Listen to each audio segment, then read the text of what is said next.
Salut, tu vas bien? Donc aujourd'hui je vais aborder un sujet qui me tient à cœur, c'est celui de la forêt de Brocéliande.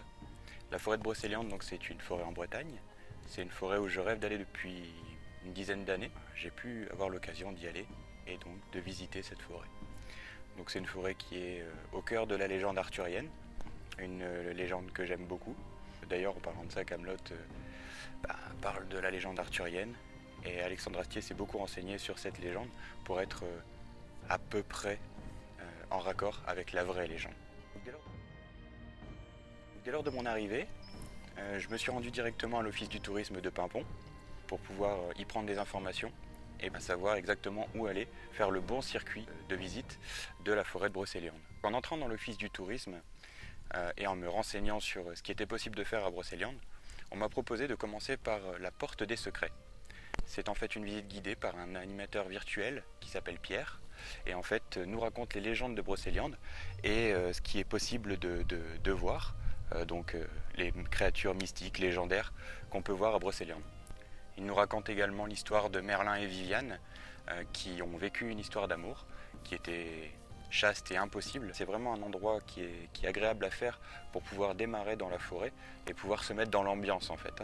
Je suis tombé sur un guide qui m'a conseillé donc de faire le circuit de Brocéliande dans un certain ordre, finalement l'ordre qui est écrit sur la carte, et donc c'est exactement ce que j'ai fait. Donc une fois que je suis sorti de l'office du tourisme, je me suis rendu directement au Val sans retour. Donc le Val sans retour, c'est un chemin de randonnée en forêt qui fait environ 4 km et qui contient donc plusieurs éléments de la légende arthurienne et notamment de Merlin. L'endroit est très escarpé, très rocheux. On y trouve une grande crête qui surplombe la forêt de Brocéliande et qui donne une vue magnifique.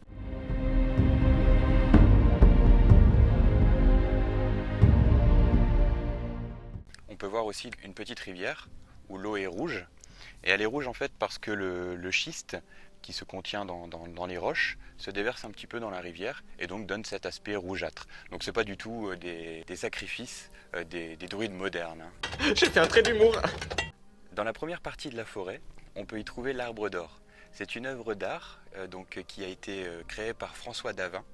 Et donc c'est un arbre qui est vraiment recouvert de véritables feuilles d'or. Et en fait c'est pour symboliser la renaissance de la forêt. Donc suite à un incendie qui a eu lieu. Et pour pouvoir marquer un petit peu cet aspect renaissance, tout autour de cet arbre d'or, on peut y trouver 5 arbres calcinés donc pendant l'incendie qui sont restés et qui sont là pour faire le contraste en fait entre la renaissance et le drame qui a pu se passer donc lors de l'incendie. Ça montre bien entendu donc la fragilité de la forêt et il faut la préserver du coup. Juste à côté, on y trouve le miroir aux fées, qui est un étang. Et en fait, la légende raconte que 7 fées qui étaient 7 sœurs, vivaient dans cet étang et en fait aimaient se regarder, s'admirer dans l'eau de l'étang. Donc la légende vient de là. Dans la même forêt, un petit peu plus haut, après être passé par des petits sentiers très escarpés et très rocailleux, on y trouve donc le siège de Merlin. La légende raconte que ce serait donc l'épine dorsale d'un dragon et que ce serait là le siège de Merlin où il aimait se poser. Le mystère est toujours entier, bien entendu. D'ailleurs, je tiens à préciser quand même que dans cette vidéo, vous allez entendre beaucoup de fois le mot légende. Parce que ça fait vraiment partie de cet endroit. Et c'est vraiment le mot qui symbolise le plus la forêt de Brocéliande. Donc juste après cette visite d'environ 4 km, donc j'ai passé la nuit juste en face de la forêt. Donc une nuit très calme avec beaucoup d'averses quand même. Et le lendemain, je me suis rendu à la boucle de Barenton. C'est un très joli coin de forêt où on peut y trouver en son sein une fontaine qui est magique.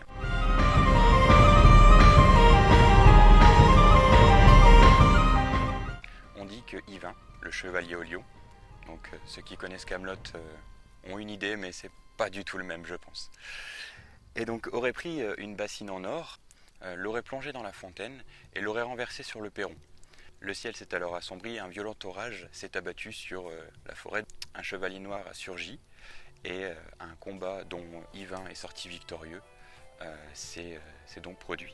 Concernant les pouvoirs de cette fontaine, on dit que l'eau bouillonne malgré qu'elle soit froide comme le marbre. Et mesdames, celles qui sont en mal d'amour, la légende raconte que si vous offrez une épingle à la fontaine et que vous dites « ris », Rifontaine, je vais te donner une belle épingle, et que si l'eau bouillonne, vous seriez mariés avant Pâques. Après la boucle de Barenton, je me suis rendu au chêne guillotin. Donc le chêne guillotin est un chêne creux qui serait âgé entre 800 et 1000 ans, qui a une circonférence impressionnante qui atteint environ les 10 mètres. Grâce à toutes ces particularités, il a été classé arbre remarquable et est donc protégé. D'où les structures qui sont tout autour et l'interdiction de pouvoir entrer dans l'intérieur de l'arbre pour pouvoir le protéger des visiteurs qui sont de plus en plus nombreux à venir l'observer. C'est pareil, autour de ce chêne, il y a plusieurs légendes. La première est qu'il aurait servi d'abri à un prêtre en 1797, mais selon une autre croyance, Éon de l'Étoile, qui a été surnommé le Robin des Bois de Brocéliande, qui pillait les richesses des seigneurs et des riches, et en fait aurait caché en son sein 2 barriques remplies d'or. Mais visiblement, elles n'y sont plus. C'est dommage. Après cette visite du chêne guillotin, je me suis rendu à la boucle de Merlin. Dans cette partie de la forêt se cachent 2 lieux très importants dans la légende arthurienne, en l'occurrence le tombeau de Merlin, mais également la fontaine de Jouvence.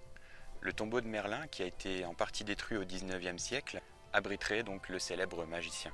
Il aurait été enfermé dans ce tombeau par la fée Viviane, qui aurait voulu le garder auprès d'elle pour l'éternité. Et un peu plus loin, on peut y retrouver la fontaine de Jouvence. C'était autrefois une fontaine majestueuse, qui est devenue bien plus modeste, et qui aurait été un lieu de culte druidique. La légende de rajeunissement tient du fait que les druides recensaient les enfants, les nouveau-nés, et donc étaient lavés dans cette fontaine. Mais les parents qui n'avaient pas la possibilité de se rendre donc, à cette cérémonie qui avait lieu le 21 juin, au solstice d'été, l'amenaient l'année d'après, et l'enfant, donc âgé d'1 an, était considéré comme un nouveau-né et donc avait rajeuni. L'autre légende concerne la jeunesse éternelle. Il y a un rituel bien précis pour pouvoir bénéficier de ces pouvoirs. Donc il faut venir à minuit, au solstice d'été, pieds nus, boire un bol d'eau pure de la fontaine. Personnellement, vu l'état, je ne m'y risquerais pas tout de suite et il y aurait plus de chances de la raccourcir que de l'allonger. Et le dernier point est d'avoir été parfait toute sa vie. Selon le degré de perfection, on pourrait rajeunir de quelques secondes à quelques années. Ensuite, juste en face de la fontaine de Jouvence, se trouve le point de rencontre des druides modernes, où on peut y voir les cairns. La tradition veut que celui qui construit son cairn l'imprègne de son vœu, de sa volonté et de son énergie, pour que son souhait soit diffusé. Ils ont ici une très forte représentation, et c'est pour ça qu'il ne faut surtout pas y toucher, mais rien ne vous empêche de faire le vôtre, en y insufflant votre vœu. Ensuite, je suis allé au château de Compère, qui est le centre de l'imagerie arthurien. Ce château, entièrement dédié aux mythes et légendes arthuriennes, est un haut lieu d'information concernant les histoires de la table ronde. Mais lui-même possède une histoire légendaire. On dit que le lac du château de Compère cacherait aux yeux des humains un palais de cristal qui a été fait par Merlin pour sa bien-aimée Viviane. On y trouve également dans la cour une pierre taillée qui s'appelle l'Enchanteur Pourrissant de David Vertex, qui est une représentation de Merlin enfermé par Viviane. À l'intérieur du château, on peut y trouver plusieurs scènes de la légende arthurienne. On peut y voir Arthur devant la première épée qu'il a retirée du rocher et qui n'était pas Excalibur. Excalibur sera en fait la deuxième épée qu'il avait lorsque la première épée s'est cassée, mais celle-ci sera magique. On y voit des dragons enfermés sous une colline, également une représentation de Merlin qui prend Arthur, une représentation de la Dame du Lac, ainsi que celle d'Excalibur, l'épée des rois. Il y a également plein d'autres scènes à voir et beaucoup de mises en scène qui sont vraiment très intéressantes. Je vous conseille également de patienter jusqu'à la visite guidée qui est faite par une animatrice du groupe et qui raconte toute l'histoire d'Arthur, de ses origines jusqu'à la table ronde. Et c'est vraiment très intéressant et là vous en apprenez vraiment beaucoup sur la table ronde et c'est également grâce à ça que j'ai bien remarqué que Alexandre Astier, donc papa de Kaamelott, s'est bien inspiré et a beaucoup repris de détails véridiques de la légende arthurienne. Lors de mon dernier jour de visite, je me suis rendu au menhir de Montneuf. Dans les légendes de la forêt de Brocéliande, on y trouve souvent des menhirs qui sont des représentations magiques et remplies de signification. Sur ce site archéologique, on peut y trouver 42 menhirs qui ont été redressés, pour un total d'environ 400 pierres retrouvées sur le site. Le site est toujours en recherche pour pouvoir replacer les menhirs là où ils étaient à l'époque. Pour pouvoir financer ce colossal travail, il propose donc de faire des dons si jamais la féerie des menhirs vous a vraiment inspiré. Là-bas, vous pourrez retrouver des activités donc, telles que allumer un feu comme au mégalithique, déplacer un menhir, le lever. Tout ça, vous l'apprenez et vous voyez comment ça fonctionne, comment ils faisaient à l'époque. Il y a aussi évidemment une visite guidée qui vous permet d'en savoir beaucoup plus sur ce qui se passait à ce moment-là. On peut y voir une reconstitution des techniques de levage, de déplacement des menhirs, ainsi que la vie au néolithique et les astuces de construction des menhirs. C'est un endroit qui finalement est très intéressant et très intriguant, puisque même encore aujourd'hui, les archéologues ne savent pas exactement la signification des menhirs, dont certains pouvaient atteindre plusieurs mètres de hauteur. Avant-dernière visite de cette forêt de Brocéliande, je suis passé par l'Autier de Viviane. Ce monument mégalithique de 2,90 m par 1,40 m est entouré de 12 plaques de schiste. La légende raconte que ce serait le refuge de Viviane, sa maison, avant qu'elle rencontre Merlin. Et pour finir, je suis allé brièvement à l'église du Graal.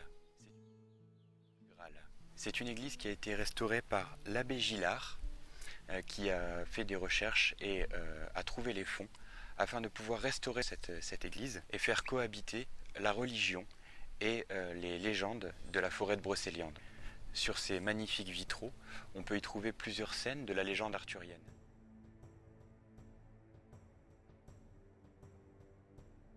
Voilà, donc c'était ma visite de la forêt de Brocéliande. Les informations que j'ai récupérées sont sur le site de l'Office du tourisme de Brocéliande, qui est un site qui regorge d'informations sur tout ce qui s'y passe dans la forêt, et aussi toutes les légendes et les mythes qui sont autour de la forêt et de la légende arthurienne. J'espère que cette vidéo vous a plu et vous a donné envie de venir vous-même voir la forêt de Brocéliande et les mythes qu'elle renferme. Je vous souhaite une très bonne journée et à bientôt.